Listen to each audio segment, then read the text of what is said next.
Hey, stop eating soaps. Why will anyone eat a soap? I was brushing my teeth, now shower with this soap.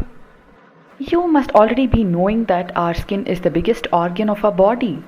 What you don't eat, you should not be consuming through the skin. Then what do we use to clean ourselves? You can choose to use many options from our kitchen. But before that, do you know why do we even bathe? Of course. We bathe to keep us clean, isn't it? Oh well, there are many reasons why we bathe. We shall get into it. Hello everyone, welcome back to another interesting topic. Why do we bathe? What are all the benefits of bathing and when should you bathe? What should you use for bathing? Why bathing is really essential and stuff like that. Stay tuned. This soap and the shampoo that you use goes and blocks the pores through which your body tries to flush out the toxins. We have already seen this in my previous video. If you haven't watched, our body tries to push out the toxins through 5 ways. So the first two things you all would know, the urine and the stools. And then skin is the biggest organ which flushes out the toxins. Not only through sweat, our skin also breathes. That's why you are not supposed to put moisturizers and oils and all those toxic substances on your skin. Skin is one of the biggest organ through which sweat comes out and other toxins also come out. Breath. That's why they say take a deep breath. Pranayama also helps in removing toxins. And then, any guesses? The fifth organ which removes toxins? Vomit. So we only think about putting food here, no? So in Yoga Shastra, written by Patanjali, there is also Dauti, which means every 15 days once or monthly once at least, you need to puke to remove all the unwanted acids in our body, all the accumulation of phlegm in our body. We need to do that. Tongue is one of the major organs which removes toxins. That's why you have to brush your tongue. That white sediment or the coat which you find in your tongue is all toxins. So you need to remove all those externally. To help all these toxin removals, we need to be aware of what we are putting inside and what we are putting outside. So this video is all about outside. So why this topic even came to my idea was because I was suffering from wheezing and I was going through a lot of research on how we can come out of this wheezing trouble. So one of the reasons for why people are wheezing is because the body is not able to flush out the toxins. And I found that the body is struggling to flush out because we are closing the body's biggest organs by using soaps and shampoos and very, very unorganic, unorthodox substances we put in our body. Let us all appreciate that our skin is the biggest organ in our body, which also breathes. Just like how you have your liver, your kidneys, urinary tracts and stuff like that inside your body, which are organs, our skin is also one of the organ which is used for excretion and putting in whatever nutrients that it needs to from externally. So what happens when you put all these unwanted soaps? Your tongue is very, very important. So the first thing in the morning you all do is brush the teeth with all chemical in the world possible. And when you brush with such chemicals, some part of it, though you might not actually see, gets inside your body. This is one of the major reasons why I quit using soaps or conditioners, shampoos, liquid detergents, because it's on our body. We cannot wear something that has artificially fragranted petroleum-made products that get into our body through the clothes we wear, through the soaps we use. Everything is very, very, you have to be very, very thoughtful about this. Now, if you ask me from where did you derive all this? Our grandparents have lived a beautiful eco-friendly life where they almost had minimalism, they had zero waste, they did not pollute as much as we did, they did not use plastics. They were very, very beautifully showed us how we need to live our lives. So they are always my inspiration. Any thought process that comes to my mind, I always take it back to our ancestors. By the way, all what I'm mentioning here is researched and practiced by Indian scientists millions of years ago. I'm going to tell you my researches on why a person has to bathe. The first thing is called oxidative stress. So many of us wouldn't have heard about this terminology. What is the oxidation stress that our body undergoes? So from the moment you go to sleep and then you come back every day morning, this oxidative stress comes when we do the function of excretion. For example, when your body is urinating, when we pass stools, and when a woman is menstruating, the oxidative stress is very very high. That's why in those days women were supposed to stay in a secluded area because their oxidative stress was very very high. So what happens is your body is in a state where it is trying to flush out toxins and it needs energy to recharge. That's why you have seen in a lot of times when you bathe, you get that freshness. There are 8 kinds of prana in our body. The one which pushes down, inside our body, we do have the prana which helps the food to get inside our stomach, and then from there it travels through the intestinal tracts and then it comes down. That the vayu which pushes down these toxins from our body will go up against the nature. It will go up because of the water which has prana shakti that travels back. This is why women who are menstruating are actually asked not to bathe during the time they are menstruating. Now, these endometriosis and complications that women health has is because of these bathing. The water forces and acts against the pranavayu that pushes down, it sends up. That's why you have blood strains that are there even in the lungs. So this I got the information from Sinu Joseph, who have done a lot more research about this from the Tantra Shastras of India, and she has put a book called Ritu Vidya. So you can check about oxidative stress more about in her video, and this idea which I collected was through watching that video. See, so the body naturally gets into an oxidative stress when it has to push out toxins, and to remove body from that nature you need to bathe. And generally bathing means bathing from the head to toe. So that is one thing. And especially when you poop or you pee, you have to wash the legs because you have to reinforce. Some people in our tradition, we actually put a little bit of water on top of the head so that it kind of removes that oxidative stress in the body after you pee or you poop. Unseen body, which is the ethereal body, which we call, is much bigger than what you can physically see.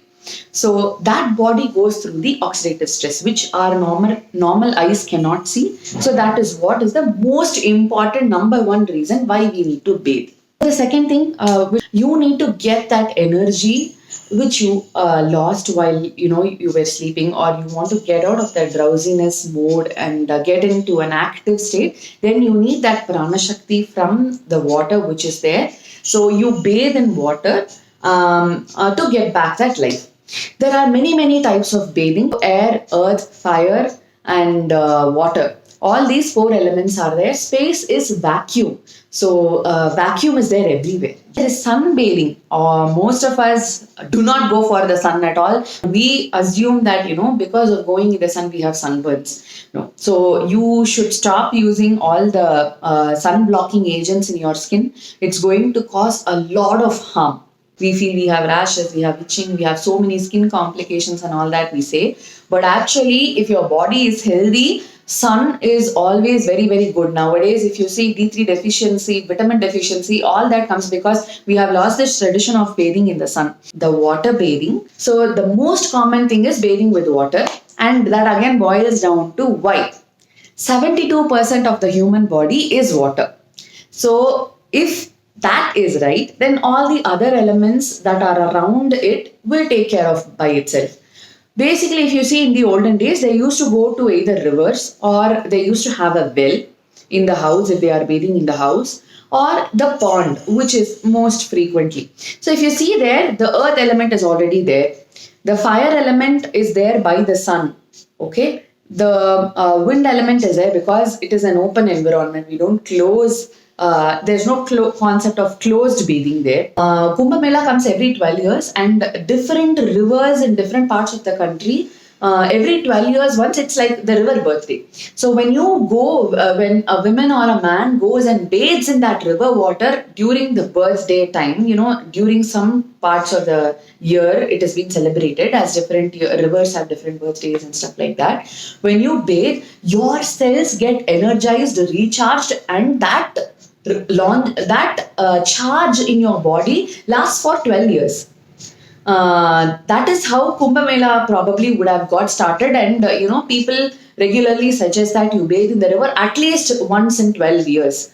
And then you have ocean bathing because it has natural salts in it. So salts are normally purifiers, and we all know what the importance of salt and water. So samudra snanam, as they very commonly say, is very important, especially when there is a death in the family, or the family has gone through a very big oxidative stress. Death is a very big oxidative stress. Mentally, physically, and emotionally. So at that point, they suggest us to go and take a dip in the samudra, so that all our toxins are removed from our body, all the oxidative stress is reduced. And then you have steam bath. Now you can ask me, Anusha, how ancient times there were steam bathing? Yes, people used to do steam bathing with banana leaves, herb oils on their body. They will get wrapped in banana leaf, and then on the sun they will be allowed to be there for some time.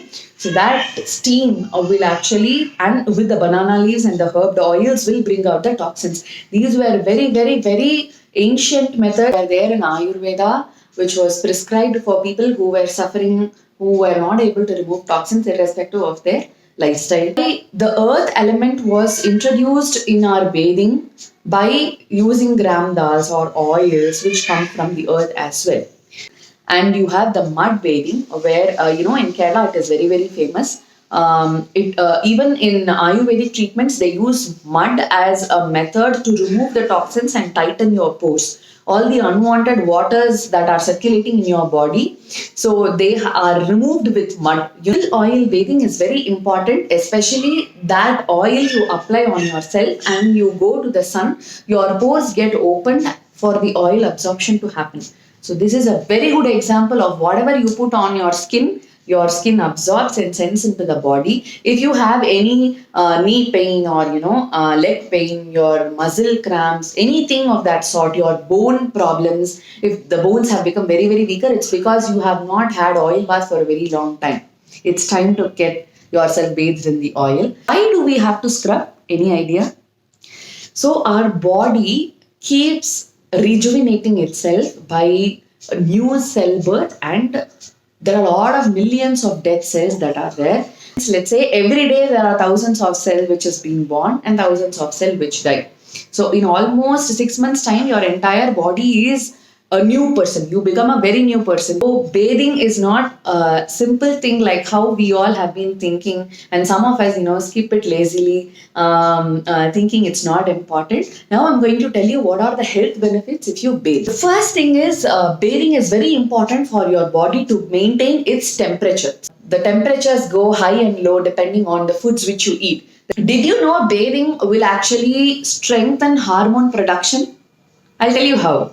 So, in my previous videos again, I have told about how hormones get produced. Okay, so there is something called as hypothalamus, which is behind your below your pituitary, which is giving the brain the signals to produce hormones, and that is dependent on the fluid levels which are maintained in the body. If you see externally, how you activate your pituitary is by pouring water on your head.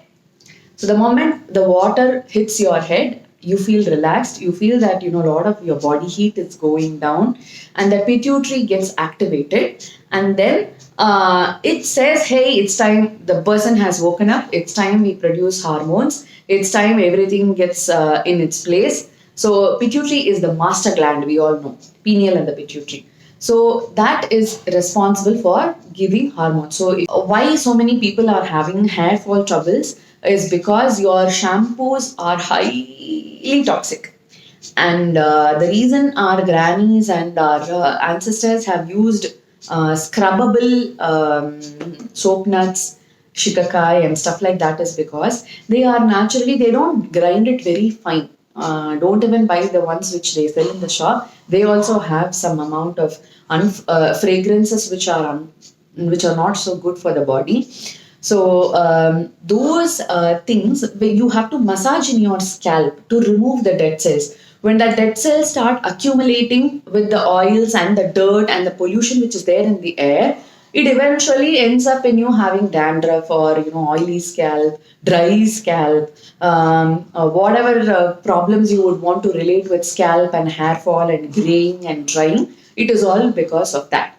So after I moved into making my own soaps, shampoos, and organic stuff at my own home, I have seen a lot of change and difference from the hair falling and stuff like that. And of course, the water quality with which we bathe is very very important. My family.